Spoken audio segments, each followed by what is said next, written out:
तापमानाचा पारा जसजसा वाढतोय त्याप्रमाणे लहानांपासून मोठ्यांपर्यंत सर्वांनाच वाढत्या उष्णतेचा त्रास हा जाणवायला लागला आहे। तर नक्की या शरीरातील वाढत्या उष्णतेमुळे कुठली कुठली लक्षणं आपल्याला दिसू शकतात आणि या लक्षणांवर आपण कुठले उपचार करू शकतो याची माहिती आज आपण घेणार आहोत। तर व्हिडिओ अतिशय इम्पॉर्टंट आहे, तुम्ही शेवटपर्यंत नक्की बघा। मी डॉक्टर शर्मिला इनामके स्वागत करते तुमचं आजच्या व्हिडिओमध्ये। सर्वप्रथम आपण जाणून घेऊयात की शरीरातील उष्णता वाढलेली आहे हे आपल्याला नक्की कुठल्या लक्षणांवरून समजेल।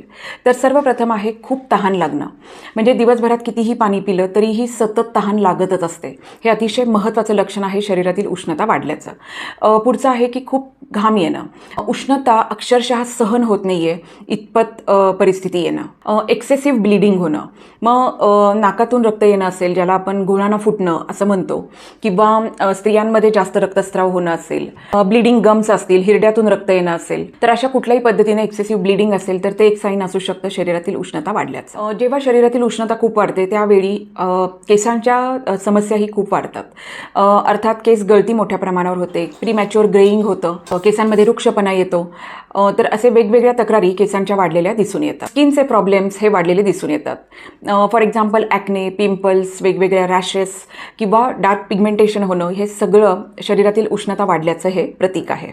ॲसिडिटी वाढणं हे सुद्धा एक खूप महत्त्वाचं लक्षण आहे आणि शरीरातील ॲसिडिटी वाढल्यामुळे अजून उष्णता वाढायला मदत होते।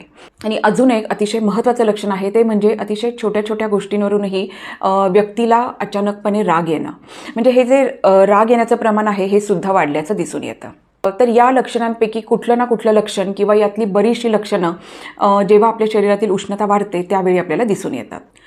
तर आता बघूयात की ही जी शरीरातील वाढलेली उष्णता आहे तर ही कमी करण्यासाठी आपण काय काय करू शकतो किंवा आपण काय काय केलं पाहिजे।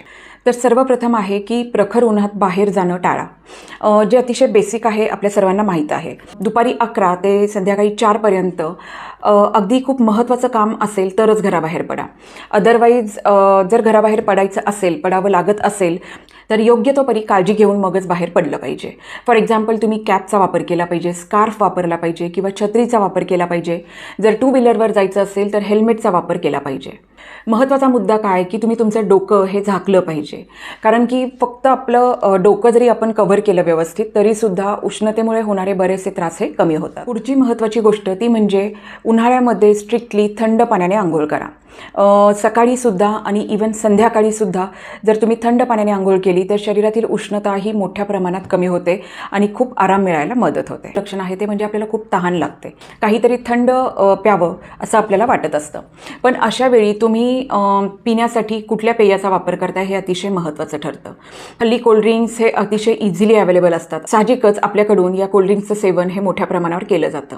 हे कोल्ड्रिंक्स पिल्यावरती आपल्याला तात्पुरतं थंड वाटतं किंवा पिताना थंड वाटतं, पण शरीरात गेल्यावरती त्याचा एक्झॅक्टली अपोजिट असा इफेक्ट होतो, कारण या कार्बोनेटेड ड्रिंक्समुळे शरीरातील ॲसिडिटी वाढते आणि त्यामुळे पर्यायाने उष्णता वाढते। त्यामुळे निश्चितच आपण या कोल्ड्रिंक्सचा वापर हा टाळला पाहिजे। त्याऐवजी तुम्ही आपली जी इतर पेय आहेत त्याचा वापर आहारात केला पाहिजे। फॉर एक्झाम्पल तुम्ही ताक पिऊ शकता, कैरीचं पन्ह पिऊ शकता, वेगवेगळी जी सरबतं आहेत त्याचा वापर करू शकता, लिंबू सरबत आहे, कोकम सरबत आहे किंवा गुलकंदाचं सरबत आहे हे पिऊ शकता। सर्वात महत्त्वाचं म्हणजे उसाचा रस आणि नारळाचं पाणी याचं सेवन करू शकता। या सर्वांमुळे शरीराला आतून थंडावा तर मिळणार आहेच, पण पोषणही मिळणार आहे, ते आरोग्यपूर्णही असणार आहे। आणि म्हणूनच कुठले पेय पदार्थ तुमच्या शरीरात जात आहेत यावर तुमचं आरोग्य अवलंबून असणार आहे। तर या पेय पदार्थांबरोबरच पाण्याचं सेवन हे आपण मोठ्या प्रमाणात केलं पाहिजे, म्हणजे दिवसभरात 2 ते 3 लिटर पाणी हे व्यवस्थितपणे पिलं गेलं पाहिजे। आता उन्हाळ्यामध्ये जर तुम्ही डिरेक्टली फ्रीजमधलं पाणी पिलात तर त्याच्यामुळे पिताना आपल्याला पाण्याचा थंडावा जाणवतो, पण बरेचदा एस्पेशली लहान मुलांमध्ये घसा दुखणं किंवा सर्दी होणं अशा तक्रारी दिसून येतात। आणि म्हणूनच मी इथे सजेस्ट करेल की तुम्ही माठातलं पाणी पिण्याला प्राधान्य दिलं पाहिजे। माठातल्या पाण्यामध्ये नॅचरलीच मिनरल्स ॲड झालेले असतात आणि ते योग्य प्रमाणात थंड असतं, त्या थंडाव्यामुळे आपल्याला त्रास होत नाही। आणि इतकंच नाही, म्हणजे फक्त पाणी पिण्यासाठीच मातीचं भांडं वापरलं पाहिजे असं नाही, तर इवन तुम्ही भाजी करण्यासाठी सुद्धा मातीच्या भांड्यांचा वापर हा आवर्जून केला पाहिजे। त्यामुळे आपल्या शरीराचा अल्कलाइन पीएच मेंटेन व्हायला मदत होते आणि ओव्हरऑल आपल्या शरीराला मोठा फायदा मिळू शकतो। अजून एक महत्त्वाचा उपाय म्हणजे उन्हाळ्यामध्ये सुती आणि लाईट कलरचे कपडे वापरले तर उन्हाळा थोडा सुसह्य व्हायला निश्चितच मदत होते। जर तुम्ही खूप टाईट आणि सिंथेटिक कपडे वापरले तर निश्चितच उष्णतेचा त्रास हा जास्त जाणवणार आहे। याचबरोबर खाण्यामध्ये खूप स्पायसी, ऑइली, तेलकट पदार्थ किंवा खूप मसालेदार पदार्थ खाणं हे टाळलं पाहिजे. गरम मसाल्याचा वापर हा कमी केला पाहिजे, कारण या सगळ्यामुळे उष्णता वाढायला मदत होते. चहा कॉफीचं प्रमाण हे निश्चितच कमी केलं पाहिजे. त्याऐवजी तुम्ही दही, ताक या पदार्थांचं सेवन हे वाढवलं पाहिजे. त्याचबरोबर अतिशय महत्त्वाचं म्हणजे हिरवी मिरची किंवा लाल मिरची यांचा आपल्या अन्नामध्ये वापरसुद्धा कमी करायला हवा. वाढत्या उष्णतेवर गुलकंद हा एक अतिशय रामबाण उपाय ठरू शकतो. त्यामुळे निश्चितपणे तुम्ही गुलकंदाचा शेक करू शकता किंवा 1 चमचा गुलकंद सकाळी, 1 चमचा संध्याकाळी या पद्धतीने तुम्ही सेवन करू शकता. उष्णता कमी व्हायला यानं खूप छान मदत होऊ शकते. याचबरोबर आत्ता खूप पाणीदार फळं मोठ्या प्रमाणात बाजारात अवेलेबल असतात. तर याचा आपल्या आहारामध्ये नक्कीच समावेश केला पाहिजे. फॉर एक्झाम्पल कलिंगड आहे, द्राक्ष आहेत, टरबूज आहे, संत्री, मोसंबी या सर्वांचं आपण सेवन केलं तर निश्चितच उष्णता मोठ्या प्रमाणात कमी व्हायला मदत होते आणि आरोग्यही चांगलं राहतं. जेवताना सॅलडचा समावेश हा निश्चितच करायला हवा. एस्पेशली काकडीचा समावेश हा आपल्या आहारामध्ये नक्की असायला हवा, कारण काकडीमध्ये फायबर्स असतात, मोठ्या प्रमाणावर पाणी असतं आणि यामुळे आपलं जे काही डिहायड्रेशन झालेलं आहे कमी व्हायला यामुळे मोठी मदत होऊ शकते. याचबरोबर पुदिन्याचा समावेश आपण आहारामध्ये करायला हवा, कारण यामुळे शरीराला आतून थंडावा मिळायला मदत होते. पुदिन्याची पानं तुम्ही कच्ची रोजची 3 ते 4 ही धुवून खाऊ शकता किंवा पुदिन्याची चटणी करू शकता. अजून एक सोपा उपाय म्हणजे दुपारच्या वेळी जर खूप उष्णता जाणवत असेल तर एका टबमध्ये पाणी घेऊन त्याच्यात काही बर्फाचे खडे टाकून त्या पाण्यामध्ये जर तुम्ही 15-20 मिनिट पाय सोडून बसलात तर निश्चितच शरीरातील उष्णता ही अतिशय छान पद्धतीने कमी होते आणि एक अतिशय रिलॅक्स फिलिंग येतं किंवा अतिशय हलकं वाटायला मदत होते. शरीराचं वाढलेलं तापमान हे कमी व्हायला मदत होते. त्याच पद्धतीने रात्री झोपताना जर तुम्ही कांस्याच्या वाटीने, ज्याला आपण काशाची वाटी असंही म्हणतो, तर त्याने जर पायाच्या तळव्यांचा मसाज केला तर त्याने सुद्धा खूप चांगल्या पद्धतीने आराम मिळतो आणि शरीरातील उष्णताही कमी होऊ शकते. खोबरेल तेल किंवा तूप याचा वापर करू शकता. तर ह्या दोन्हीपैकी एक पायाला लावून मग काशाच्या वाटीने 5-5 मिनिट मसाज केला पाहिजे.